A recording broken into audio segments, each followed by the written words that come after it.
There's levels to the shit I'm trying to tell you I'm on. Why you always acting like you never do wrong? Hey guys, welcome back to Movie Mics from Broken the Built podcast. Today's guest, we have a hard-hitting lyricist who speaks on mental health issues, and he's known for his authenticity. I want to introduce you to Carlito Black. What's going on, my brother? How you doing today, man? Pretty good, man.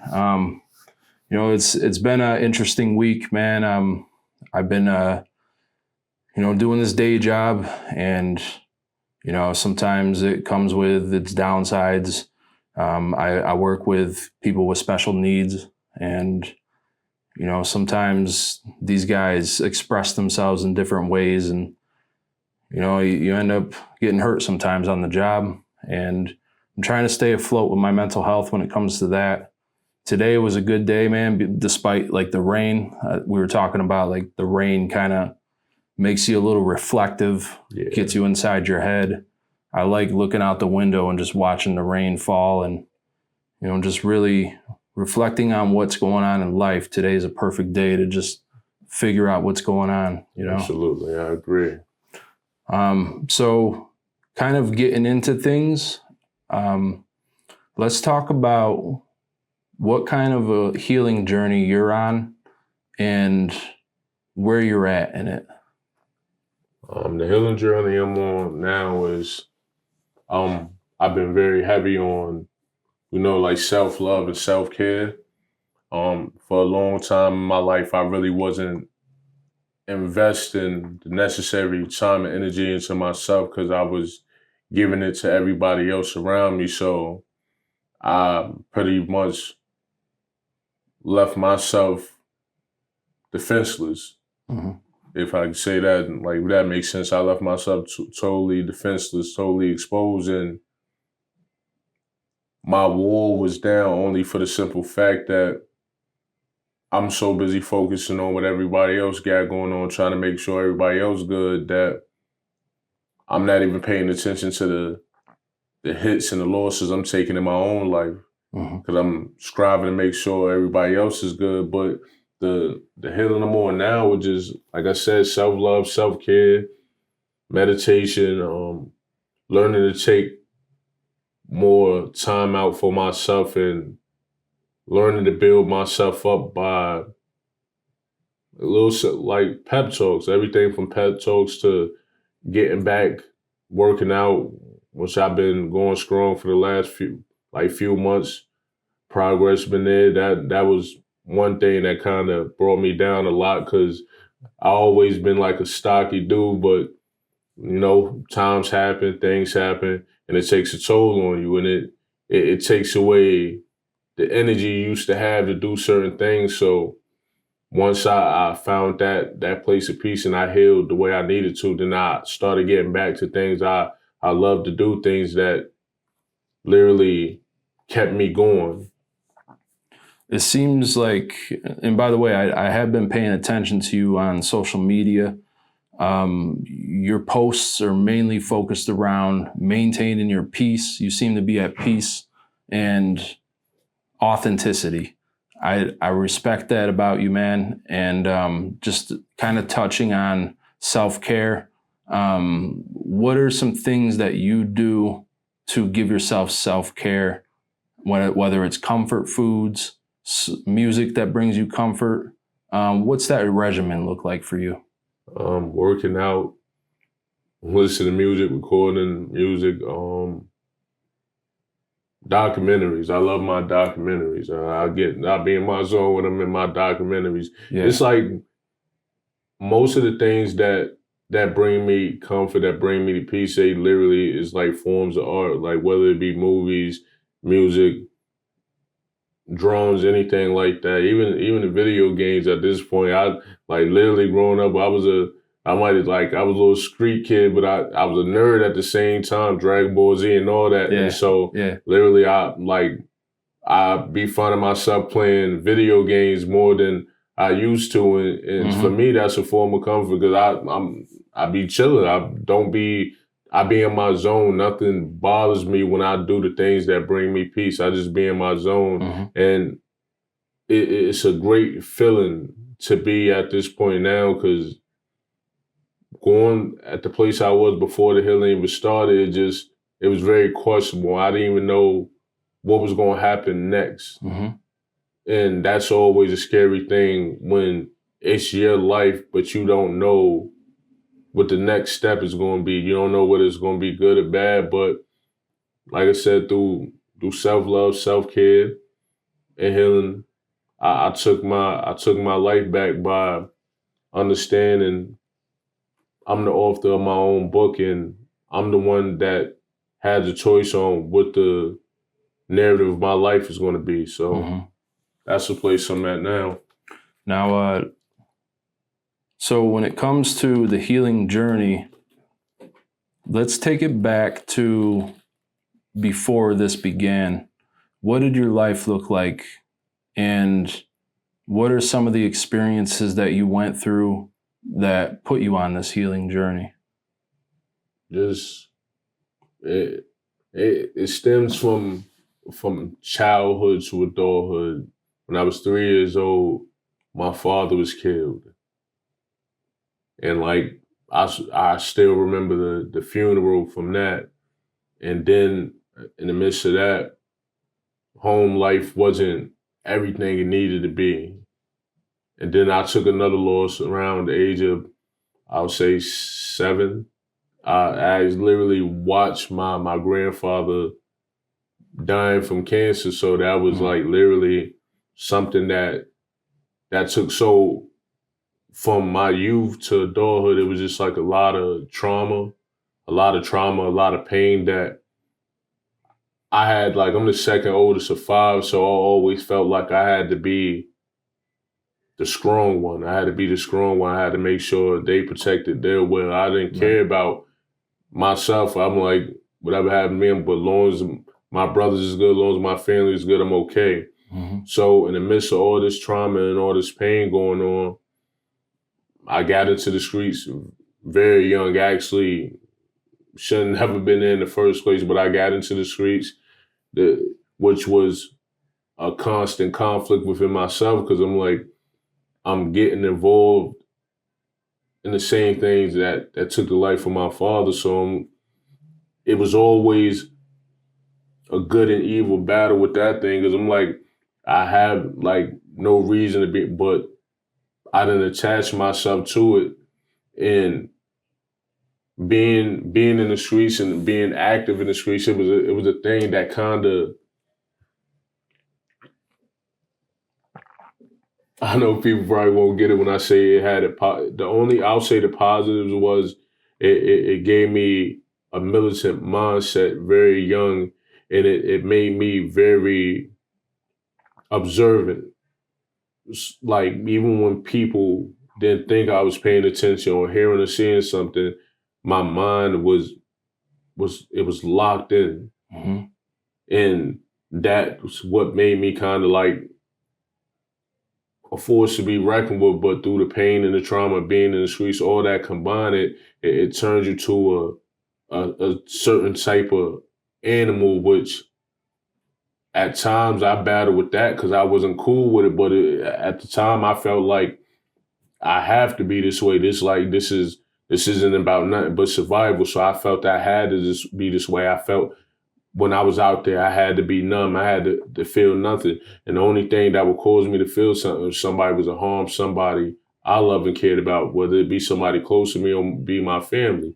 If you do that, then you asking for a whole different side of me that nobody wanted. So just, I went through this, like I said, I was in the streets young, very young. And then the older I got, I kind of try to like separate myself from the streets. I'll say like 16, but I've been in the streets since 10. I try to separate myself from it at 16.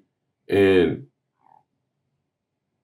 for me, I guess I looked at it like it was difficult, because it was like, once you put yourself in certain circumstances and you did certain things, you kind of feel like, how can I leave now? Already set this tone, or already set these boundaries. How can I leave now? But I'll say by 18, I'm like, is when the questioning really started coming into play. And even when I was growing up, and knowing I was in the streets, my biggest fear was like, I'm gonna end up like my father. I'm gonna end up, because my father died when I was 3 and he was 23 years old. So I felt in my heart, I'm like, I'm out here and I'm 10 times worse than he is. I'm like, because my thing was, I'm gonna be fearless. I'm gonna move the way I need to move, and I'm gonna do what I had to do. I wasn't no troublemaker. I wasn't nothing like that. I wasn't no bully, anything like that. But when it came to standing my ground and handling my business, I did it, and it was always conflict with me being a part of that lifestyle. And then I'm going through issues with people I thought was friends. I'm going through issues with family members and all that stuff like that. But all in all, I'm still holding everything in. I'm bottling everything in. So if I am mad, if I'm mad, like it took me a lot, like to the point I'll be ready to, like, I will bottle it in so much by the time like it do get unleashed, it's like pretty much me being blackout mode. And that was a scary thing, to get yourself to a point that you lose control of yourself, and you feel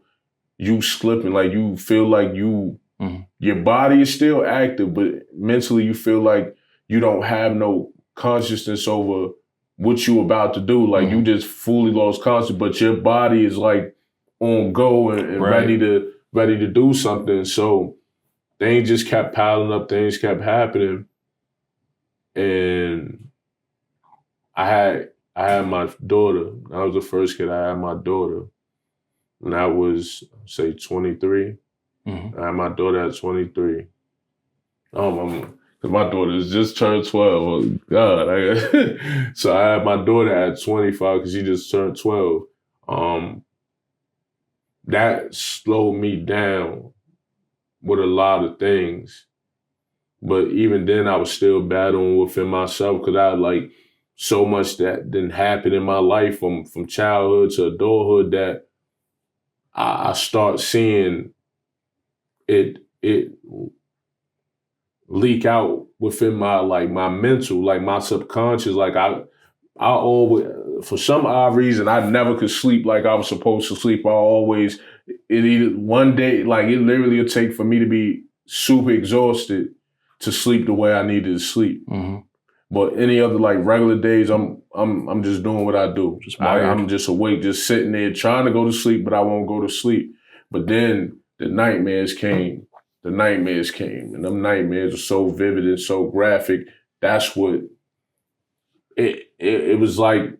Every nightmare was like being trapped in a black space, but you seeing a whole bunch of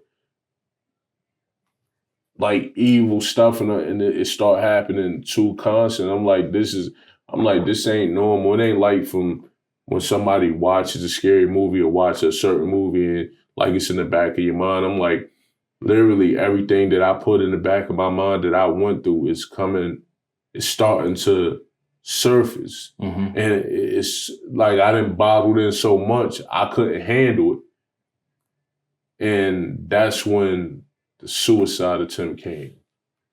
The suicides, because I was already doing the slit in the wrist thing. This before I had kids. I was doing that as a teenager. I was slitting my wrist, being quiet about it, wearing long sleeves, hiding it and all this stuff like that.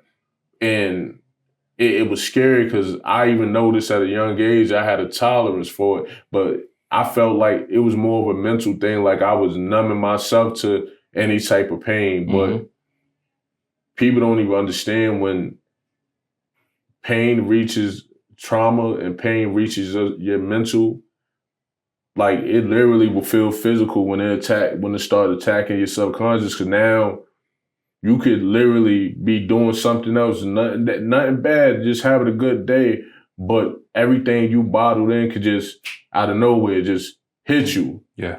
And then now you stuck. So the slim wrist thing I did as a teenager, I stopped. But in the midst of me stopping that, the drinking came into play. So by the time I'm 19, 20 and all that, I'm drinking when I wake up, drinking during the day and all that stuff like that. And I wasn't the aggressive drunk and all that stuff like that. I want to fight or whatever like that. I literally get drunk and be laughing and playful and everything like that. But in the back of my mind, I felt like crap because I was like, I know why I'm doing this. I'm trying to run from something. I'm like, and what made me feel away is like, I don't run from nothing. I don't run from nobody. But I was running from that. I was truly running from that. And it bothered me because I'm like, I'm keep picking up this bottle. I'm to the point my eyes was turning yellow, all that stuff like that. Literally, I wake up in the morning, first thing I'm doing, I'm looking for the bottle, grab it, pop the bottle open, and I'm drinking like crazy. So literally everything is just leading step by step up to the suicide thing, because even then I'm bottling up the fact I got a drinking problem. I slowed down with the drinking for a little bit, but I'm still drinking. I was drinking, like, even if I didn't drink in the morning, I can, nighttime come, even if it's a weekend, I'll drink a whole bottle by myself and just be fine until I look at them, until I walk past, go to the bathroom, look in the mirror, and I'm just like, I was embarrassed. I was ashamed of myself. I'm like, and it's like, people don't understand when you go through mental things and you go through stuff like that, literally just walking past the mirror, you literally feel like you're staring at yourself and you're talking to yourself, and then you start to feel like a sense of despair, like, what am I doing? And I looked in, one day I happened to be looking in the mirror, and I literally stood there for almost 10 minutes just staring at myself. And it was like the reflection I was seeing wasn't even, it was me, but it was an angry face just looking at me in disappointment, like, you this is what you doing? After everything you just survived, or this is what you doing? So I had my daughter, I chilled out, was trying to get myself together, but the trauma, that talking to people, not getting the necessary help, just bottling everything in. And it just, one day it just happened everything just hit me. Like, it felt like my subconscious like had been dropped, broken open. Everything came out all at once. So it's crazy to hear voices say you're not good enough. Nobody wants you here. You don't deserve to be here. Why are you still here? What you doing here? And like, literally, I'm by myself, losing my mind, hearing these voices. I'm like, and I'm asking, what the hell is going on? I'm like, literally, like, I'm going in the back, about to break, punch me just so I can't look, and I'm like, what's going on? I try to smoke weed. I try to drink. I'm like, to the point I was in the corners, like, this needs to stop. Like, this needs to stop. So the only thing I felt was probably like, I let all them intrusive thoughts take over. And it made me say, okay, I get it now. Because I always been the one that would stand tall for everybody else. But for the most part, when it came to most people, I was standing tall. That energy wasn't reciprocated. And like I said, when you giving so much of yourself to everybody else and you leave none for you, it takes a toll on you, not just physically, but mentally. Because now the mind is going to be affected way quicker than the body is, because the mind directs the body. So when your mind is like, pretty much you ain't got nothing left, your body, like, even when people say they, like, how depression hits and they don't want to get out of bed, literally, that's your mind. That's a mental thing. It gets you so drained and exhausted mentally, your mind not telling your body, okay, it's time to get up, it's time for you need to do something. Your mind is telling your body, I had enough. I'm exhausted. I can't. So when the suicide attempt happened, it was pills. I tried to find everything else, but for some odd reason, couldn't find nothing. So I found pills, took the pills, and a little part of me was sad and embarrassed, but for the most part, it was difficult because all I could say to myself, now the voice is going to stop. I'm not going to hear nothing else. And then went to sleep. Pretty much, I was flashing in and out of being in the ambulance and putting doing all that stuff like that. Then I finally went out of it, and by the time I woke up, I was in the hospital and they had the IVs and everything. So I'm just like, I ain't even want to be looked at. Mm-hmm. That was because with the suicide thing, I always used to tell people that's weak. Like, nobody need to commit suicide. That's weak. You're being selfish. But being put in them circumstances in that situation, I understood finally the severity of it. Once your mind gets to that point, ain't nobody that can tell you nothing. Literally, only you could fight that. But when your mind gets so exhausted and your mental is so beat up, you lose that urge to fight. And literally, that's all I fought too long. I've been fighting all my life, and I don't have the fight. So sitting in laying in that hospital bed with IVs hooked to me and them pumping the drugs, I'm just like, I felt so lost. I felt embarrassed. I felt ashamed. I felt broken. And I finally admitted to myself on that hospital bed, you not even you no more. Like, you not even you. I thought about everything, being in the streets, doing all that stuff, seeing the things that I saw, and it's just like, you gotta change. You gotta change what's going on with you. You can't, and that's when I was in that hospital, then they sent me to a mental hospital, and I was in there for 2 weeks. And for them, for the first couple of days, I wasn't talking to nobody. Mm-hmm. And it wasn't nothing against anybody. It's just like, I was never really that vulnerable of a person anyway, but I'm listening to people tell their stories and all that stuff like that. And then one of the patients that was in there with me was like, they not gonna let you out if you don't say nothing. And at the time, I got a daughter. Mm-hmm.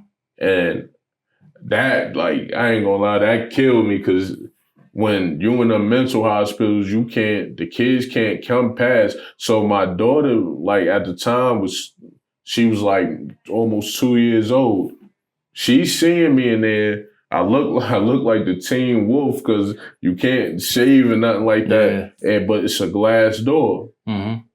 And I look at them, I'm like, they was like, sorry, but no children allowed back here, which I didn't get mad, because I understood, like even me, I'm not all right. And some of these people that was in there with me, I didn't see stuff they said and stuff they was doing. So I'm like, but I love my kids to a whole nother level. So not being able, and my daughter's doing like this, let's go home, and I'm sitting there. Oh man. And that feeling took so much out of me, because I'm like, I had to tell her mom, go, just go. And I told my daughter I love her. I'm like, just go, because if I have to see this, I'm like, they probably would have had me in a straitjacket, because I would have seeing that, not being able to hold my daughter, and she doing like this, and dad saying, let's go home.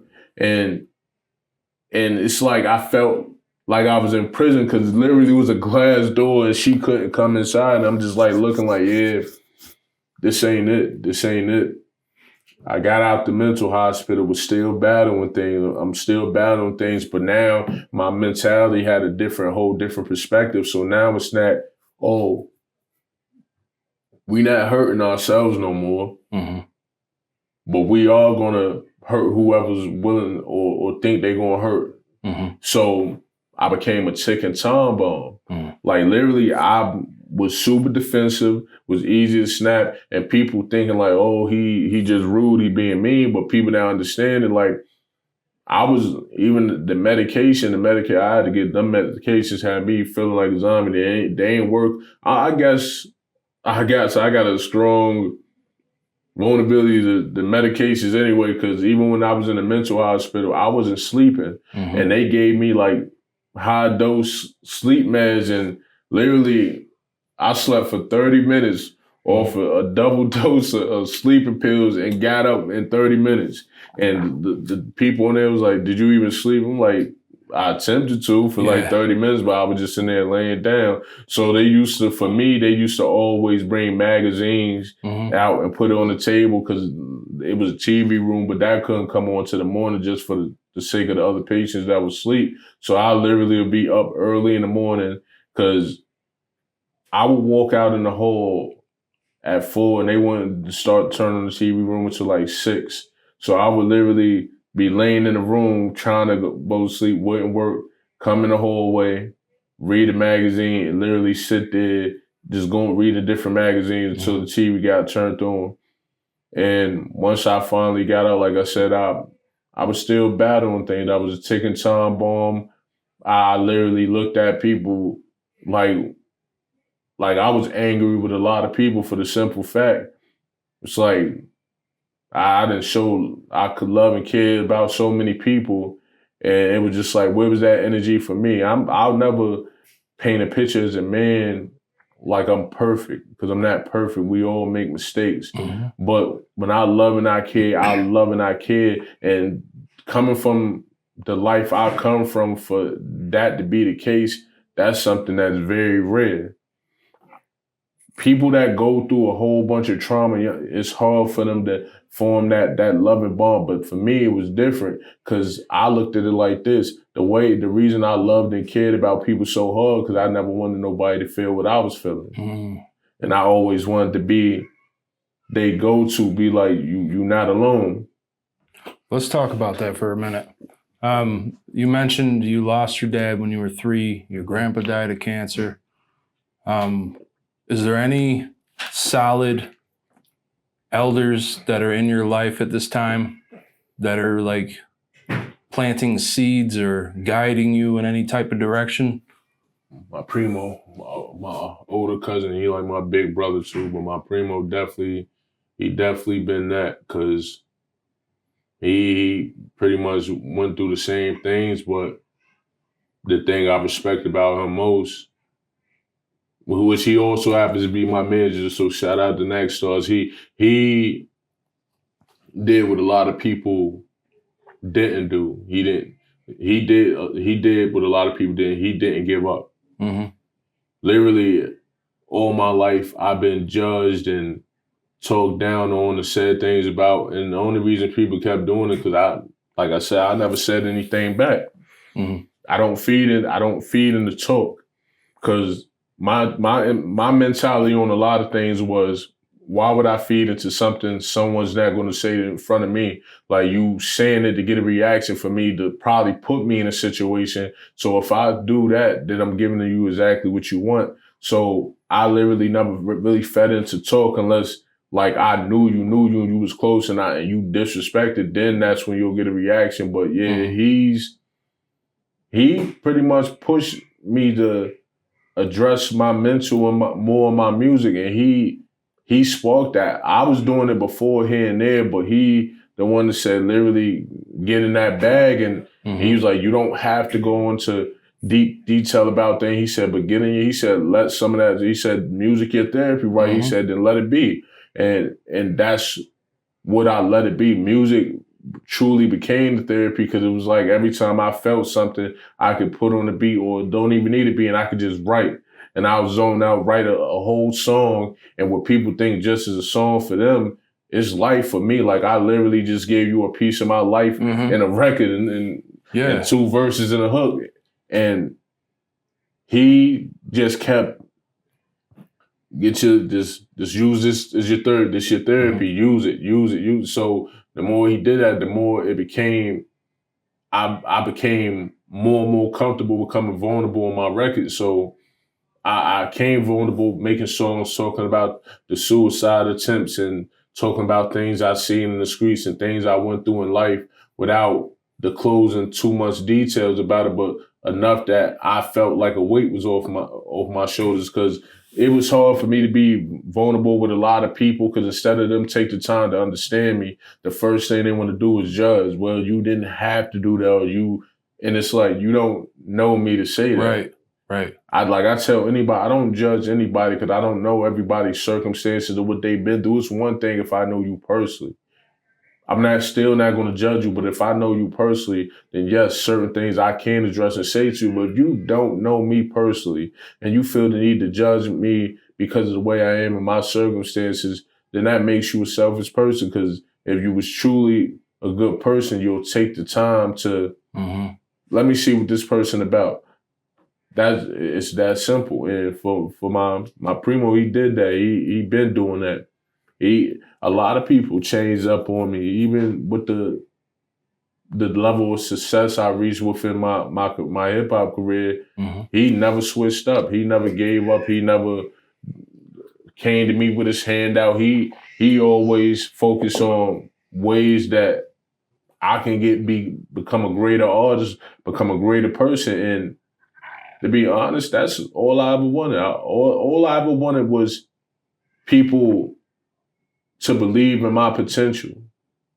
I just wanted people to be proud, because coming from not having people be proud of you and not really pay attention to your good achievement, it do push you to being bad. I got more attention for doing the crazy things than the good things, so it became the norm. And it's like I never wanted to do certain things as a kid, but when you're young, it kind of discourages you. It kind of hurts you when you not. And when I say attention, it's not like, oh, you're not getting what you want. It's not in the sense of being treated like you not even there. Yeah, man. What was school like for you? Fighting. My first fight was in kindergarten. And literally I was called the N-word. I was called a spick just because I'm what I'm mixed with and everything. And one of the dudes, granted, this is kindergarten. They was first graders. One of them spit in my face, like literally and spit. Yeah. And it spit literally. Oh, man. And that was my first cause I had my older brother, like me and him, you know, our siblings, they get into it. But literally, that's when no kid in kindergarten should experience or point to you black.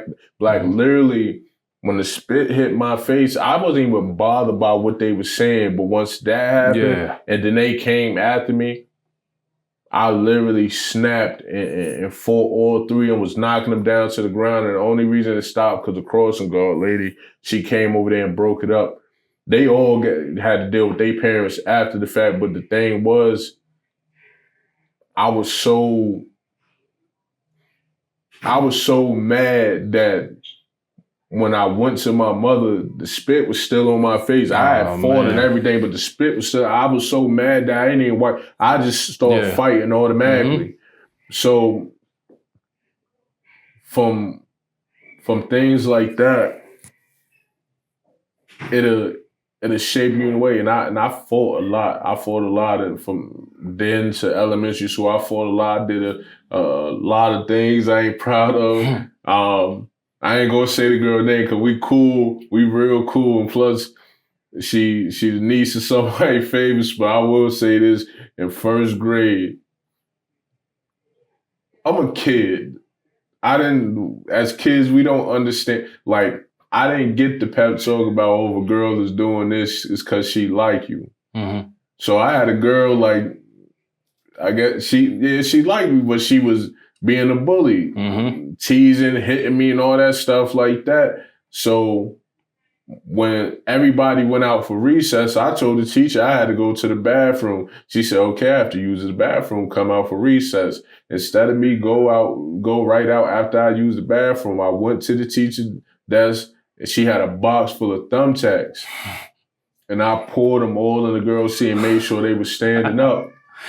Yeah. And then I ran outside, played and all that stuff like that. Yeah. Man, I felt even when I think back to that, I be thinking like I feel like the old man because I'm like the way I sat there and I looked at her as everything was going on. I'm looking at her as she getting ready to sit down. I'm just looking with a straight face. Mm-hmm. As soon as she sat down, oh man, and she jumped up and started crying, I didn't get scared or no nothing. I literally had a smirk, which got me in trouble because the teacher automatically, all the other students is looking, some of them crying, and she look at me. I got an evil look on my face with a smirk, and she was like, "You come here." But when the thing that scared me was like, "I'm calling your mom." Yeah. She said that. I was like, "Oh God," that literally took the smirk away. I was about to start crying. I was like, "Oh, my mom gonna kill me when she get up here." So she came up there. Of course, I got disciplined bad when I got home, which I deserved it because I took it too far. I got disciplined for that. But the next day when I ain't get suspended, I got I forgot what they gave me because it was first grade. So I got time out. I got time out for I think for some days, and I couldn't. My card was on red. The card stayed on red for a while. So literally the next day, the girl family came up there. Oh man. They came up there to literally do something to me. Surprisingly, my mom happened to be coming to the school to pick me up or something. So literally they was like, "Oh, your son done lost his mind," and all this stuff like that. And whatever the case may be, granted, the little girl, she looking at me smiling. So now I'm like, in my mind, because I didn't know about the whole, girls do certain things because they like you. I'm thinking like she's something wrong, like she crazy. I'm like, she ain't right in the head. You smiled and I did that to you. But her family was like mad. Her dad, her mom, she had cousins and all uncles. They was there to, like, I'm only in the first grade. Y'all gonna try to. So literally my mom was like, I handled it. He's still on punishment. And it's gonna be fine. So what made it like kind of ease it up is the little girl looked at him and she smiled and was like, he's okay. She was like, she was like, I was mean to him and all this stuff like that. So they looked at her, but they still looking at me like, he in first grade, he pulled thumbtacks. So you see, that's not regular retaliation. So after that, after the parents, everything, they calmed down, she was getting ready to go home. I was getting ready to go home. She came over, gave me a hug, and gave me a kiss on the cheek. It was like, I like you. Man, her family looked at me, man. I'm like, she about to get me killed. They looked at me crazy, but one of her uncles, he looked at me and gave a grin, shook his hand for this, and walked off, and it was like, okay. Like, I get it now, and that's kind of like was my introduction on girls being weird because they like you stuff. But even after the fact, me and her got super close to the point, like, teachers used to be like, oh, you ain't in this class, because once we went up to different grades, she went to a different class than me. But I still was that man, stealing people's stuff, stealing people's Spider-Mans and man, from first grade went to second grade. And I feel bad for the kid, man. I said he bought the Game Boy. And the game, not like when I got the Game Boy, I had the big Game Boy, like the classic. He had the new one that came out, the color one with the and he had the Pokemon game. Granted, I'm looking, I see it, and then I see another one with a Spider-Man. So they put their stuff back in the cubby space. Me being Mr. Rebellious, so I went back there when they left, and I grabbed both of them and I took them. And I used to have to go to the guidance counselor because after my father passed, I did have a lot of disconnected anger issues. I was like literally, like I said, it wasn't about starting the trouble, but literally it didn't take much for me to wanna fight. So even after that, I'll say by third grade was just like, that was from third to fifth grade, I fought, and I didn't even start the fights. Then I had one of my little brothers going to school with me when I like was in 5th, he was in 3rd, and dudes that would mess with him, now I gotta fight them. So I'm beating up people, I'm doing all this nonsense. And then through all this nonsense, 3rd grade, I got AB honor roll for most of that year. 4th grade, got C's and D's, but my 5th grade year, I ended it with B honor roll and like I'm like I felt proud. I felt like I accomplished something. Like and then my mom was like, "You about to go to middle school?" It was like, "Please don't be going in there fighting." Yeah. So I promise I'm not going to go in there fighting and all that stuff like that. So that's a promise I intended on go. Man, it felt like people wanted to fight me more than ever when I made that promise, because my 6th grade year, I'm just sitting there, I'm being quiet, I'm being a good kid. Some big, tall, fat dude came up to me. Yeah. And he smacked me. He smacked my head so hard to the point my eyes started watering. Oh, man. And I'm looking at him like he crazy. And I'm like, so I'm like, my eyes watered. I wait till I get home to cry my ball, like, what's going on? I'm like, I kept my promise of not fighting nobody, but people trying to fight me, and some dude slapped me. So she looked at me and she like kind of chuckled, which I understand why she laughed a little bit. She was like, baby, I told you don't be getting in trouble or fight. She said, I know you ain't no trouble, but she said, I ain't said don't defend yourself. So the crazy thing was, the next day I went to school, the same dude tried to do it again.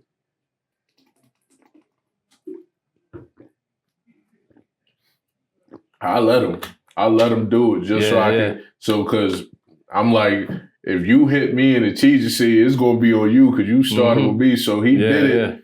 And I looked up from the desk and I looked down with a smile. He looked so nervous.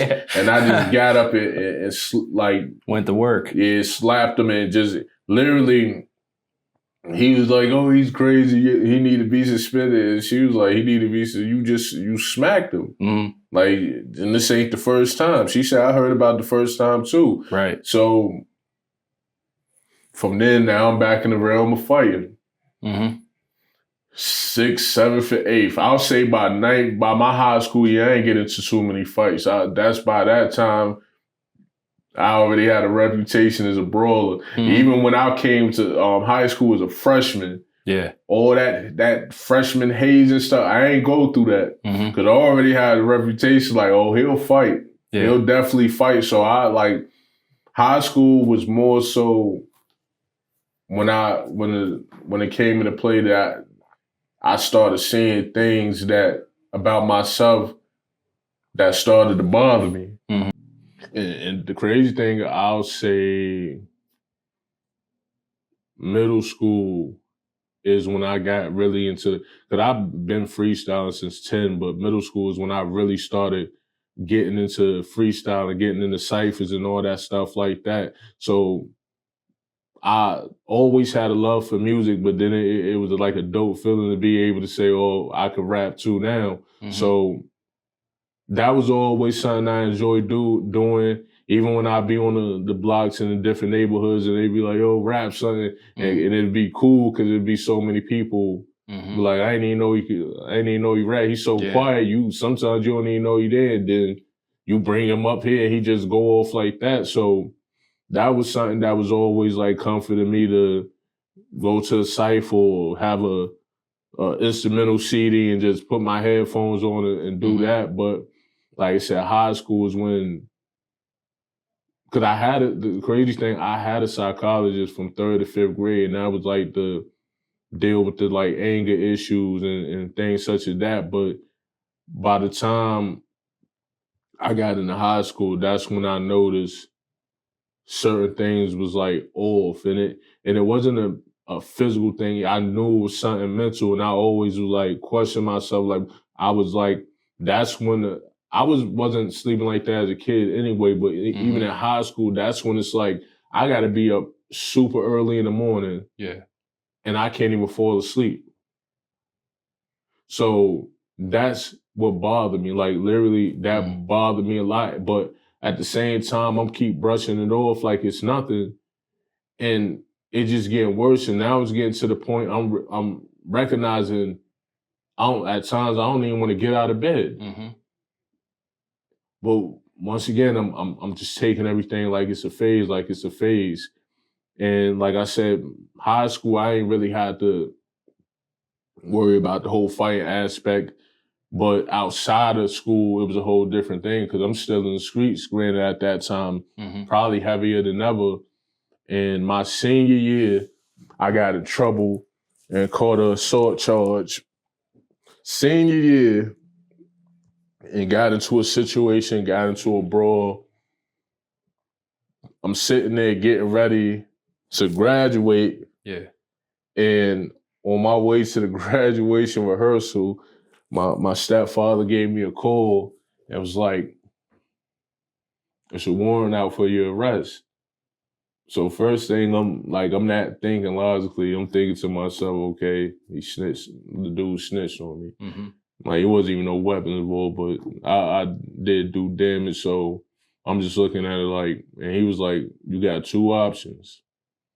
He said, "Either you come, let me get you, and you turn yourself in." He said, "Or they on their way to pick you up right now."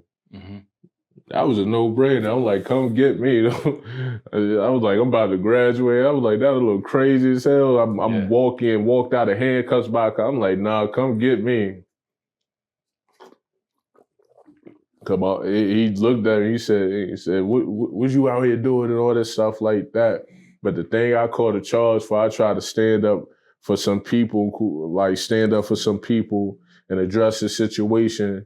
I got lied to. The dude lied and tried to throw me in the mix of the situation. So when I seen him, I literally didn't even hesitate. Because the dude kept trying to duck me, and I'm like, I'm not thinking logically. I'm thinking on streetwise. You lied. You put my name in a messy situation that ain't got nothing to do with me. Something I told the people involved not to do, and they did it anyway, which led to cops kicking down doors and stuff like that. So he was a part of it because it was a video made of it. The dummies made a video of it, and he watched it in class. And when he was watching in class, the teacher seen him, called the security guard in, and as he's still watching the video, the security guard walking, just standing there. Man. And because he had it on a flash drive, I was like, "Yeah, come with me." Yeah. So I'm just like, at the time, I wasn't even here, I was out of town. I get a call, and I'm getting told everything that's happening. Yo, they grabbed you, brother. They grabbed this person, they grabbed that person. And I'm like, because I didn't know what. I'm like, for what? So once I heard the situation and I happened to see him, because y'all some idiots. I'm like, why would y'all, but then when I found out the circumstances of the situation, I still called them idiots, told them they was all stupid. But the thing that I guess triggered me was my name being thrown in it, because according to what the guy said that I fought, that I beat up, he told the police I was the ringleader. I'm the reason why they did what they did, which I don't indulge in what had happened. I don't do none of that. Number one, any situation I did in the streets, I did it by myself, because it's more so I don't want nobody throwing their life away or putting themselves in the line of fire. So whatever I had to do, I did on my own. But with that situation, I literally told them not to do it. It was like, don't do it. So I leave, I come back, I hear all the nonsense, I hear my name in it, police trying to question me, see, like, "Oh, you." It even got to the point where cops would roll past, and this is when the camcorders were still out, with roll past and camcorders, have us. So, and granted, we minors still at the time, but they got camcorders recording us, like, "Oh, look at the gang, and look at the gang leader." I'm like, "Ain't no gang leader, and this ain't no gang." And he be like, "Nah, I heard about you guys," and all this stuff like that. So I'm mad at them, because I'm looking at them like, this the energy y'all bring. Y'all bringing unnecessary energy when it ain't even nothing close to that. got in trouble, caught the charge. Even then, people was trying to intimidate the dude, tell them they was going to do this to him and do that to him, which I told him to stop doing that because I'm like, y'all stupid. I'm on trial for this. If something happened to him, then it's going to come back on me. Went to the arraignment, my allergies was acting up. My stepfather thought I was high. I'm like, I have allergies. He was like, oh, forgot. Did my arraignment, got a job, just like to make everything. Because I was going to get a job anyway, but I got a job at McDonald's and I did, like, I'm like, forget this. I'm doing everything to avoid any jail time, anything. So I got a job. They knew I was about to graduate because I ain't graduated yet. But I'll say with that situation, we graduated and I still had to go to court. And the crazy thing is my little brother who was involved, and he the one that told the dude, he said, this is my fault. He said, this is my fault. I should have listened to my brother. He said, but y'all should. I didn't want to talk to the dude anyway because he like, what, you lied on my name. You got cops all in my face and all that stuff like that. I didn't want to talk, but off of the strength of like my little brother, just to show him like sometimes you gotta be a man. So I shook his hand, told him congratulations on graduating, but I still had to go to court. So I went to court. I think it was August. Went to court in August. And his attorney and everything was saying a whole bunch of wild stuff. Oh, he needs to do 3 to 5 in county, and then he needs to be on 5 years of anger management. And it all needed to be with him being on parole or probation, like literally going off. I ended up getting a year of probation, had to pay a fine and stuff like that. And the only reason I did that because the judge looked at me. He said, you don't seem like a bad kid at all. He said, you're not in here yelling, cursing, your pants ain't off your behind. He said, you in here being respectful. He said, you quiet. He said, I can see that you have some, like you scare people because he said, but he said at the end of the day, he said, I just feel like you a good kid that was in the wrong place at the wrong time. So he was like, I'm not about to, he said, you just graduated, correct? He was like, and you got a job? He said, yeah, a kid that's trying to do bad things ain't gonna do what you did. So he said, I'm gonna give you a chance. But he said, make no mistake. He said, if I see you in here, he said, everything that attorney said you will get, and plus you'll get charged for whatever charge you catch. So graduated working at McDonald's, trying to stay low key on the streets, things, trying to kind of like distance myself because that's when I was dating this girl. I try to stay away from the streets, and like I don't like being in a relationship with a girl. Then I don't want them to be a part of what I got going on that. That's me, not for them. But in that situation, I felt like when I was on probation for that year, everybody was trying me.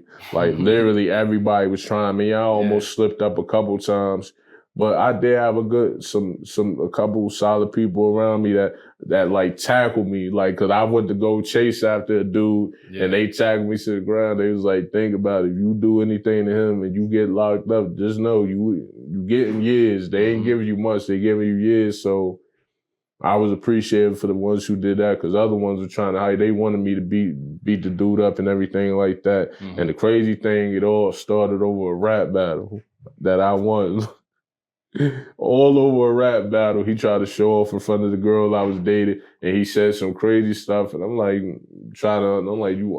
what's the purpose of this? I'm like, why are you doing all this? I'm like, you want my attention? He was like, nah, I'm just saying this and that, and was saying a whole bunch of nonsense. And then he made the wrong comment. That's when they was about to go left, but I got tackled, which was good because I would have been locked up if I didn't. But after that, it was just, I started to realize more and more conflicts with my mental. Like I really was understanding, like I really had conflicts going on with my mental. I didn't know about depression and PTSD and anxiety. I didn't know about none of that. So literally for me, I'm just dealing with something that's going on in my mind, but I have no clue what it is. Mm-hmm. Now I'm out of high school. I got the job in McDonald's. I have my own place. I actually had a couple places and still doing the street thing, but I'm not in the streets as heavy. But I have a reputation. So now it's like 1 minute I could be happy. Mm-hmm. Then the next I feel down, I feel sad, I feel out of it, and I didn't understand what was going on. Part of me felt that way because it's like, you keep saying you're going to leave the street stuff alone, you still doing it. Like how many times? And it's like, I felt like embarrassed with that for the aspect. I didn't see people locked up and killed behind it. I literally didn't see people get shot right in front of me just from being in that lifestyle. And it's very crazy to see. I seen something like 2 people addicted to drugs go at it, and the other one stabbed the other one to death, and I was a kid. So it's like from starting up to seeing my dad in the casket at 3, and like literally that memory being deaded in my head for the rest of that memory hasn't gone nowhere. Out of all some of the memory, I lost a lot of memories, but that one been stuck with me forever. I ain't never, because that memory was very painful, but I done seen death. I done seen so much death to the point it made me numb at one point that I'm like, literally you had to be somebody that was a good person in my life and super close to me to get even any emotion. Because I got so used to hearing people was dying, it was just like shake my head and just keep it moving. And I'm sitting there, and when I'm alone, I'm questioning myself. I'm like, this ain't life. This ain't life. You shouldn't be cool and comfortable with death. Mm-hmm. And the craziest thing, I'll say maybe a couple of years, I'm dating the same girl, end up breaking up with her, which was, I ain't gonna lie. When they say heartbreak, man, and being young, that was my first official heartbreak. Yeah, I didn't went through the little schoolyard, little flings. I always I felt like I was way too mature for my age anyway, because when girls are talking that, we go together in elementary. I'm like, no. I'm like, either you my girl or you not. I'm like, cause you just said that to the last dude. Yeah. Like, we not doing that. Yeah. But the girl I dated, I ain't gonna lie, she killed me. She really killed me. Like, I'm like, this is what heartbreak feel like. She really killed me, and then I had everything going on in my life. So I'm just like, it brought along a lot of questions because there was a lot of confusion. Because, like I said, I didn't know that, like, even have a psychologist. I was a kid. That was from 3rd to 5th grade. He wasn't talking to me certain terms. He was just doing the blood test, asking questions like, does this make you mad when you see, or whatever the case may be. So I still don't have any knowledge on mental illness as far as like depression and everything like that. But after that breakup, I was still like feeling everything I was telling you I was feeling back in high school. I'm sure I felt that way as a kid, because I used to have like nightmares and night terrors. But come to find out, when I talked to the therapist in the mental hospital they had me in, she was like, that was signs of PTSD as a kid. Wow. Because I would literally, to the point my mom would think I was sick, because I would break out and sweat and wake up just like sweat, hard to breathe, all that, head warm and everything. She thought I was sick. So by the time I'm an adult now, I got my own place, went through my first heartbreak and all that stuff like that. And I'm still questioning so much about my life. And I'm like, I should be proud of myself. I'm like, I'm working. I got my own place. I got things going on. And around that time, I got offered a deal. I'm not going to say the dude's name, because me and him, it didn't end the way it could have ended respectful. But the fact that I wouldn't sign a contract, it got disrespectful. And I said some things, and Yeah, it wasn't my best choice of words. I said some things and I made some threats that I shouldn't have, but it was like, even with like I had good things going on, but it was less like I said, that trauma, that pain, everything like that, it was just having its way, and I'm starting to lose because I'm keep thinking like, what's really going on with me? That, because 1 minute I literally would be smiling, laughing, all that, and the next minute it's like I'll walk outside and stand by myself in silence, then wouldn't talk no more, wouldn't laugh, and I'm like, and just one day I almost punched the mirror in my bathroom because I'm like, what the F is going on with me? Like, what is going on with me? I'm thinking I got laced or something because I'm not used to this feeling. But like I said, the subconscious is nothing to play with.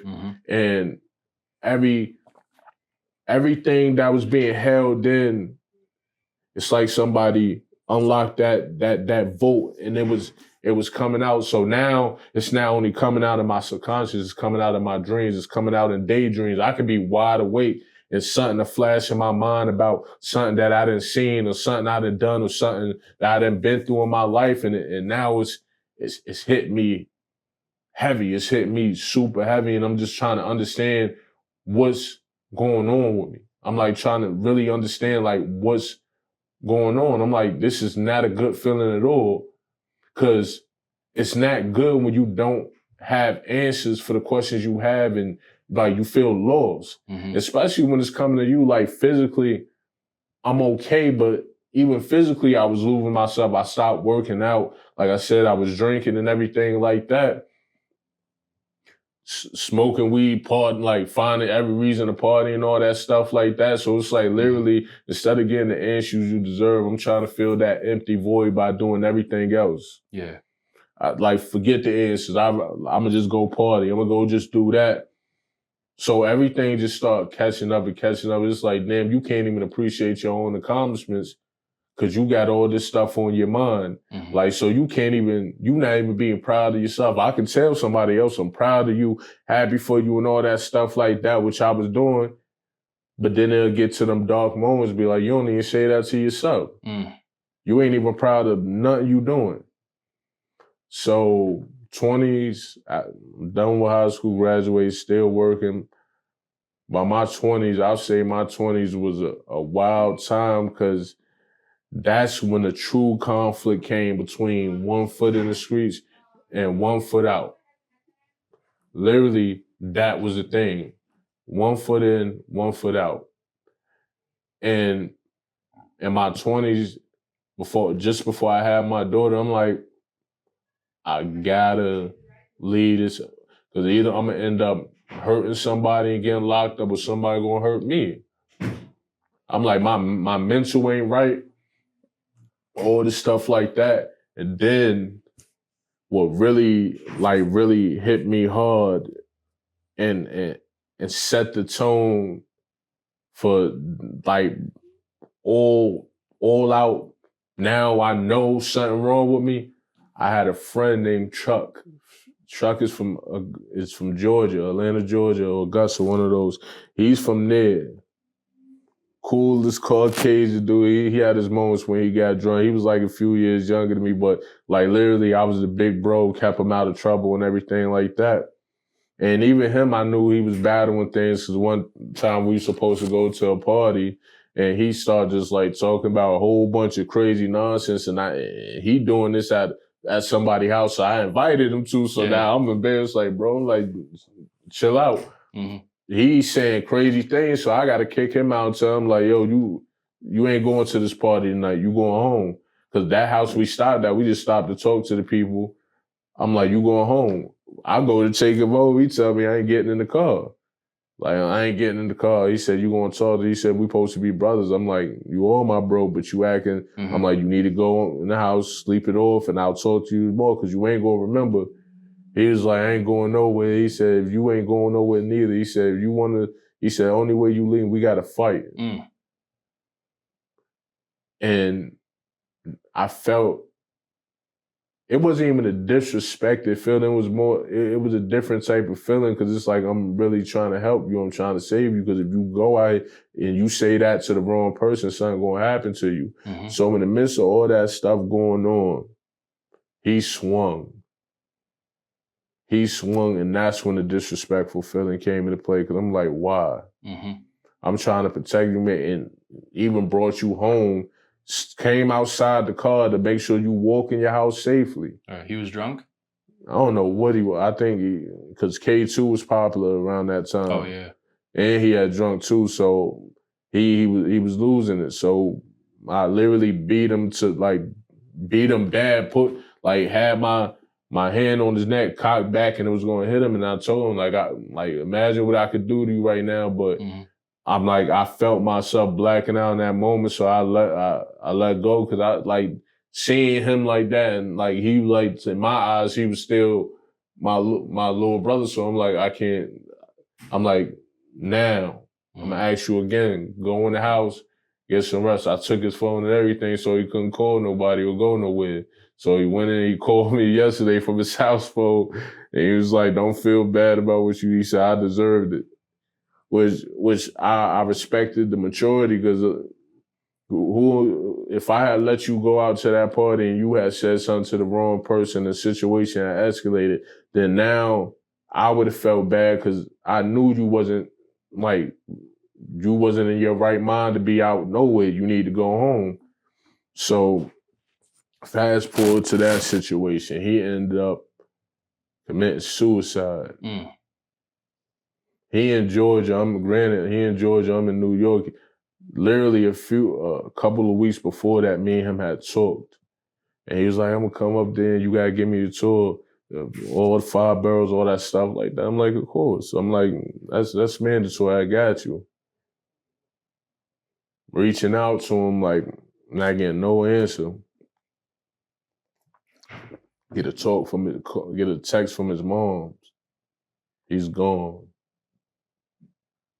And then even before, just as she's saying he's gone, I'm looking at his Facebook page and I'm seeing RIPs. And I'm like, hold on. Oh, man. Maybe they talking about somebody else. And so I talked to his mom. She told me what he did. And even my situation came some years after that. But the thing that bothered me with that, he went out in such a brutal way. And I knew something was off, but the way he went out, it bothered me a lot because he took a shotgun, went in the shower, and he was a young dude. He was a young dude, and I'm like, and I told him, I'm like, no matter what you go through, you can't talk to me, you can't reach out to me. But in a sense, like I said, that's a decision you have to make on your own. Nobody can force you to accept help. You got to be willing to do it yourself. But to hear that literally was part of a downward spiral because I'm thinking only thing I'm thinking why would you do that? Why wouldn't you talk to me? Why wouldn't you were supposed to, and the only thing I'm thinking about the last conversation where you were supposed to come out here, you were supposed to talk to me, and it messed with my mind so bad. I used to go on his page hoping it was a mistake. Somebody said, nah, he okay. And it was that. But seeing so much death all through life and all that stuff like that, it takes a toll. I done seen murder. I done seen overdose. I done seen everything. And it's one thing to hear about it, but to see certain things with your own eyes, it leaves a mark on you. And with him doing that, just kept spiraling.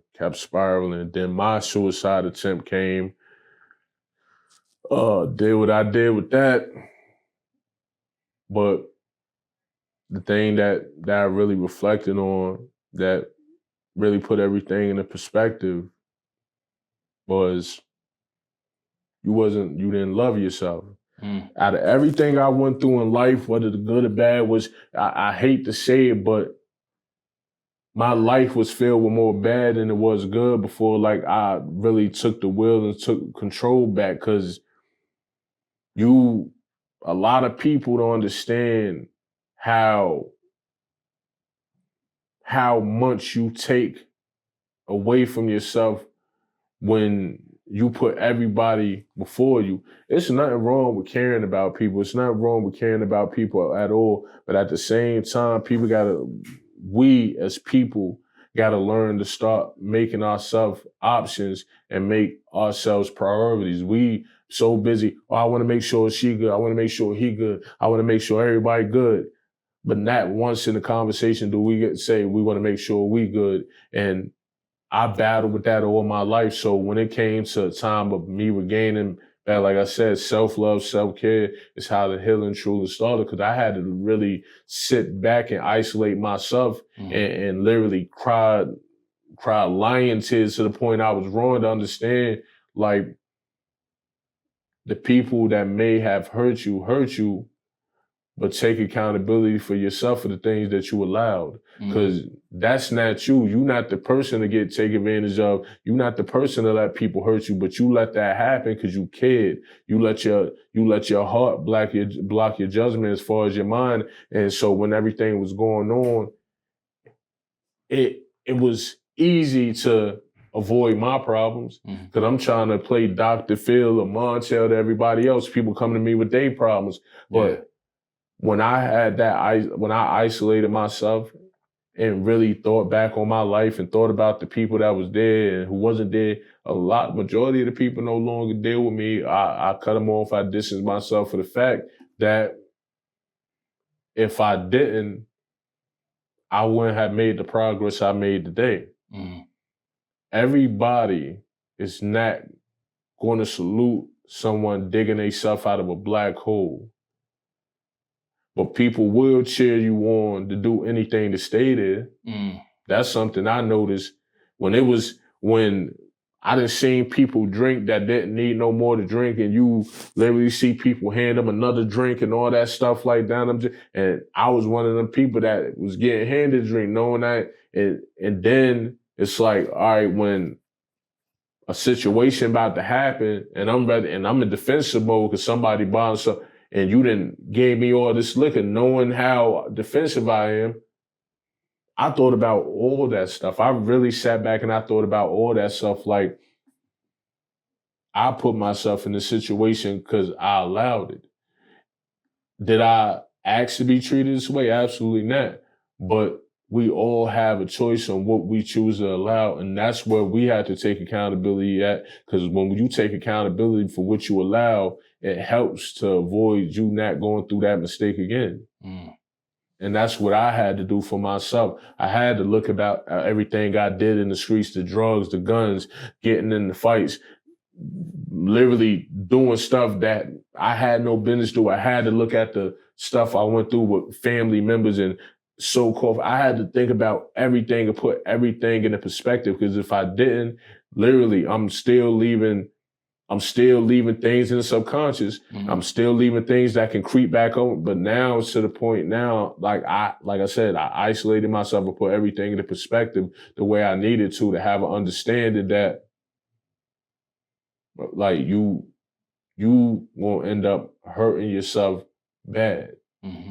You're going to end up hurting yourself bad, and you're going to keep damaging yourself, and you keep holding in. If you don't, going to that mental hospital was a gift and a curse, because I couldn't hold my butt. At the same time, I met a lady in there that didn't judge me, that didn't kick me when I was down, and she wasn't even the therapist assigned to me, because thank God, she helped me out, because the dude that was assigned to me, all he would do was ask me the same question: are you going to hurt somebody? Are you going to hurt yourself? Literally, that's all he would ask. So when she came to me and I finally opened up in that mental hospital, she was like,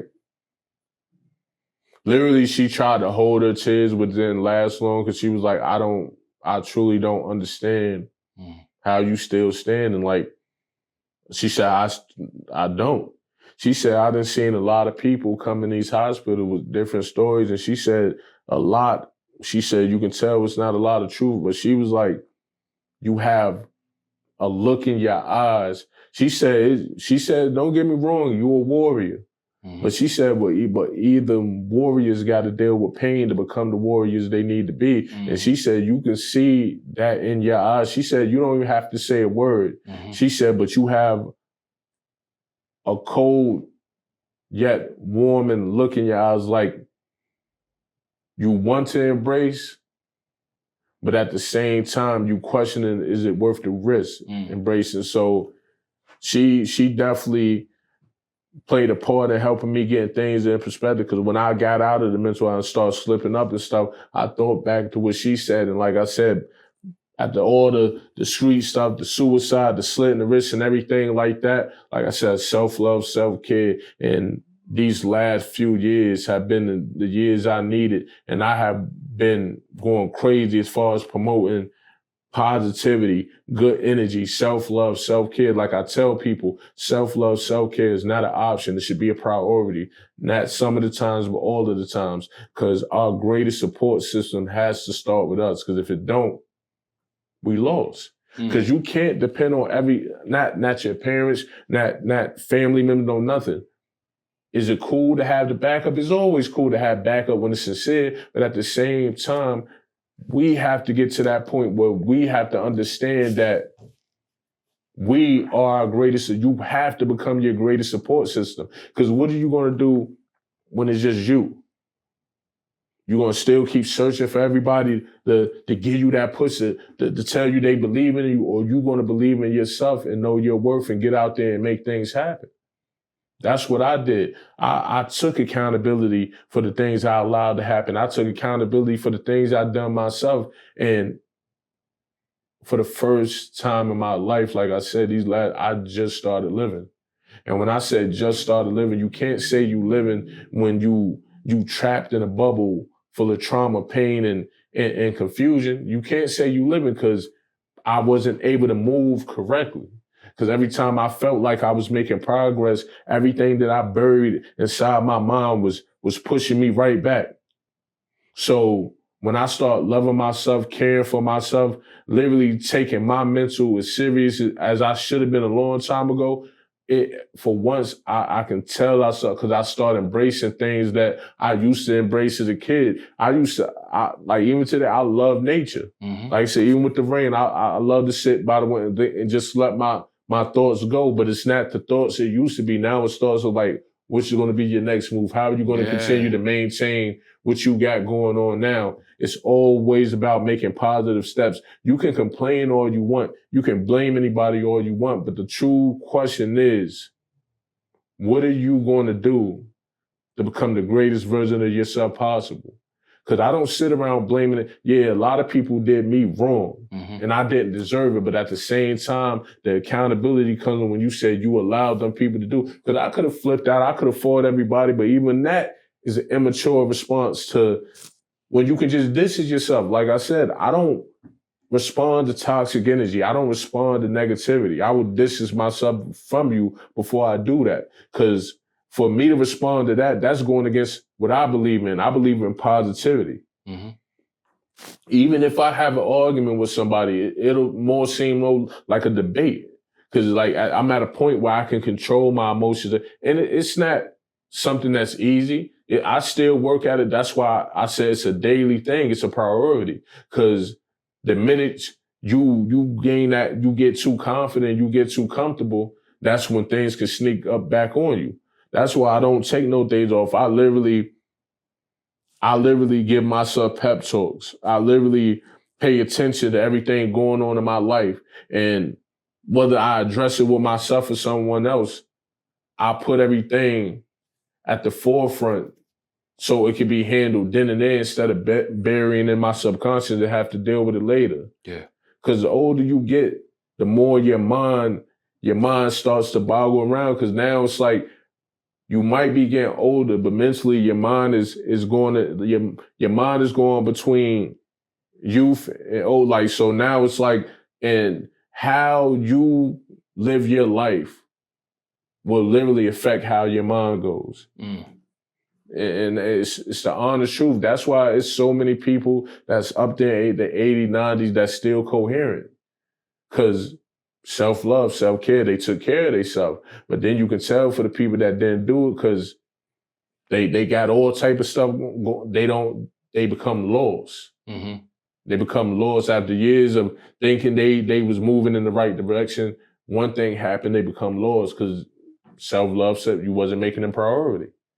It's certain things you can't ignore. You can't ignore your wants and needs. And it's not materialistic, it's not sex, it's nothing like that.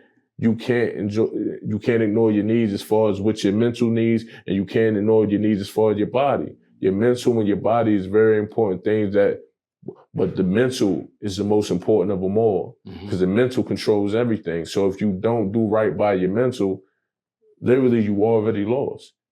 And a lot of people might not believe, but it's the truth because the mental controls everything. If you see somebody sees something that shocked them so bad that they can't sleep or something like that, your body might be tired, your body might be exhausted, want rest, but your mind is keeping you up because of what you saw, the trauma. You have to make self-love, self-care a priority, no excuses. Stop making you an option and make you a priority, plain and simple. That's what I did. And that's why I talk to people the way I talk to people. That's why I promote the message I promote. I could be promoting negative. I can say, oh, I'm from the streets, you got to do this and all that stuff, but that's not the message I'm trying to spread. It's time to change the narrative. Just because you come from bad beginnings don't mean it has to end bad. Right. You have control of your narrative. And it's all about what you going to do with it. I stopped looking at everything people was doing, and I finally said, let me stay away from that person. Let me get away from that person. That person has no business around me. So once all that came into play, this is what happened. This is the product of it. This is the blessing that comes from taking yourself serious, to putting yourself, making you a number one, and stop putting yourself on the back burner. Like, this is the progress that comes with it. You'll see it. You'll see the progress. You'll smile more. You'll feel your body come out. You'll feel your mind become clear. There's this saying that you could either be a gardener in a war or a warrior in the garden.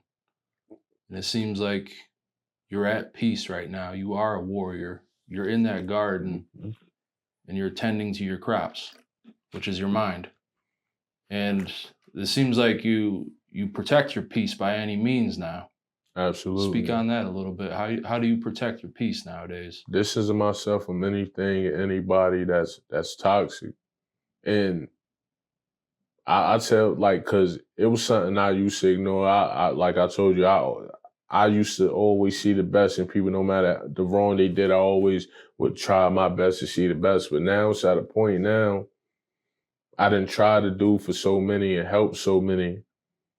And the responses I got in return wasn't worth me keeping them around in the first place. So now I do things that only complement my life, like my music. Just watching a movie, enjoying the relaxation I get, and taking time to embrace the little things. Like people, like that's my thing. I can go to a lake and sit by a lake, and to me that'll be like a mini vacation for me, just to enjoy nature, just for my mind to just go to a soft space that nothing corrupt is there, just a soft space. Yeah. Like, I protect my mental by any means and my peace by any means by staying true to my stuff and staying true to what I believe in. That's why I set the tone with the messages I choose to spread, because that's the narrative I have control of. It's no time for dwelling on the past and things that happened before. It's time to focus on the here and now. If you want to think about the past, let your past be motivation to make you a better person. Because a lot of people, they dwell on their past. So I hate you. We got to stop doing that. Yeah. Take your past, take a negative past and turn it into a positive present. It's not easy, but it's damn sure it's worth it. It's worth it. I see so many people complaining in the world, and I've never been the type to complain. I don't like complaining, but I see so many people complaining, and the complaints come from them wanting the validation of others. It's not nothing serious. It's about somebody else or something they're not getting for somebody else. And it's like the world, a lot of people need to learn to become dependent on themselves again. Mm-hmm. It really needs to happen. Stop with this look for validation. I'm at that point. I validate myself. I compliment myself. I'm proud of myself. Yeah.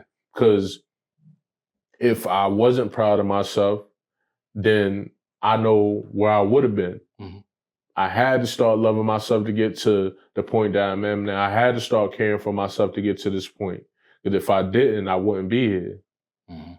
So that's how I maintain it. Like everything I do was just positive. Even when somebody try to throw some toxic energy, I dodge it. I just get out of the way. I don't pay none of that type of stuff no mind. And once you reach that point, that's growth. Mm-hmm. That is mental growth.